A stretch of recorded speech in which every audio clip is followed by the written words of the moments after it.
and Kylie, my Chief of Staff. Everyone knows Kylie and the work that she's done on your behalf. Firstly, I want to congratulate you people for the fight that you've had over these years. And it's been a massive fight. And I know that at the last election, Lawrence Springborg came out and promised that there would be no mine at Felton. And Jeff and I have talked about this for a long time. And we've asked Jeff to come out today to talk to you people about exactly where the LNP is going to go on this exact issue. So I'll just hand it over to Jeff. Thanks, Ray, and thanks everybody for coming this morning. And I appreciate the urgency of getting the weed off. With 3 or 4 headers going in the immediate vicinity, and appreciate that's a pressing issue. But what we wanted to do today was come out and talk to you about how we're going to fulfil the commitment that we've given at different times over the last 4 years. As Ray said, back as far as prior to the last election, Lawrence Springborg gave a commitment to protect this area from the coal mine that was proposed here. And I think it was in February or March I was here, and we talked about what we could do about the exploration permits. But last week we released a resources strategy which has within it a commitment to regional planning, which we hope will put this issue to rest forever. We want to ensure that there are regional plans in place across these critical areas as a priority, but across the whole of Queensland eventually, but across the Darling Downs as a priority, that clearly map out the areas that are to be excluded from resource activity. And that's a process that we are committing to undertake as soon as we're, or if, I don't want to assume anything, if we're lucky enough to be elected to government. We will immediately, as a priority, commence that planning process. A statutory regional plan that is set in law and that has within it statutory land use maps, that maps areas according to their land use, not just their soil type, but their appropriate land use.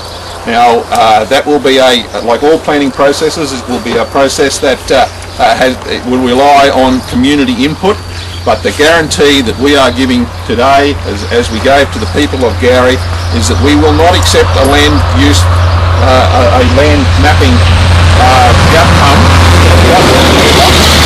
that we've given. So we will insist that this area is mapped as an area where resource activity is excluded. So there will be no mines.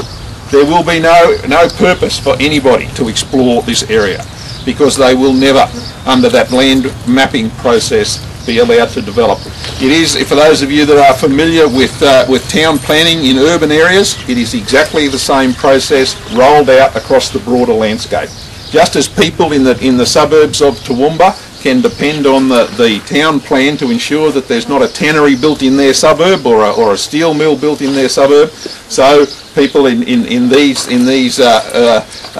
rural and semi-rural areas should be able to depend on a planning process with statutory maps set in law, so that everyone has the security that they deserve. So that's the commitment that was contained within the resource strategy that we released on Friday.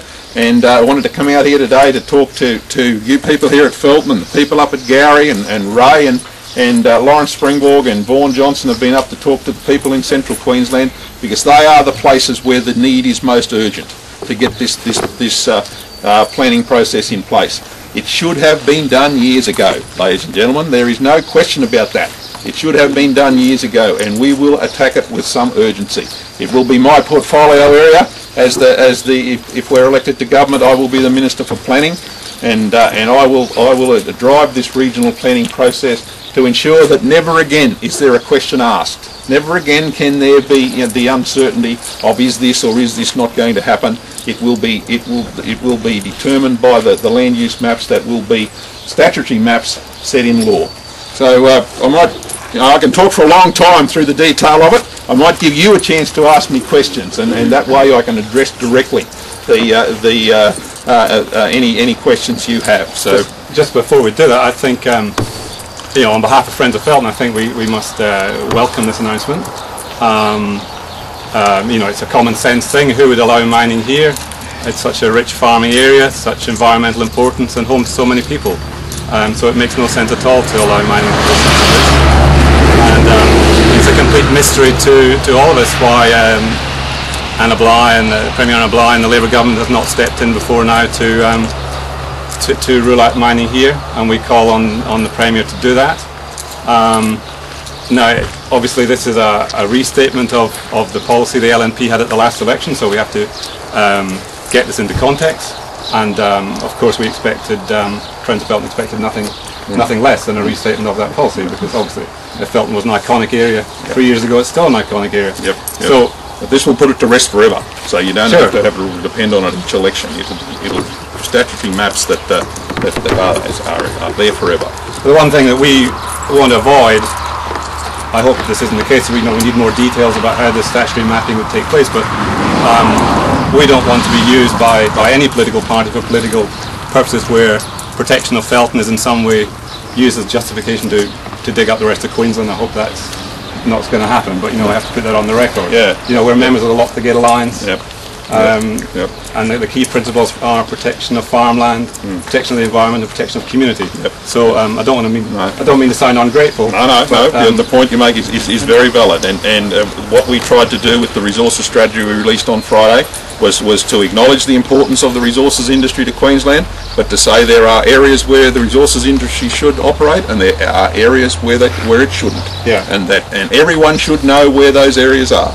And the way to achieve that is to have this mapping process in place, so the resources companies can go and we as a government will encourage the resources companies to earn the income for Queensland, but earn it in an area where they're not having unacceptable impacts on beautiful areas such as this and the semi-urban areas like Gowrie.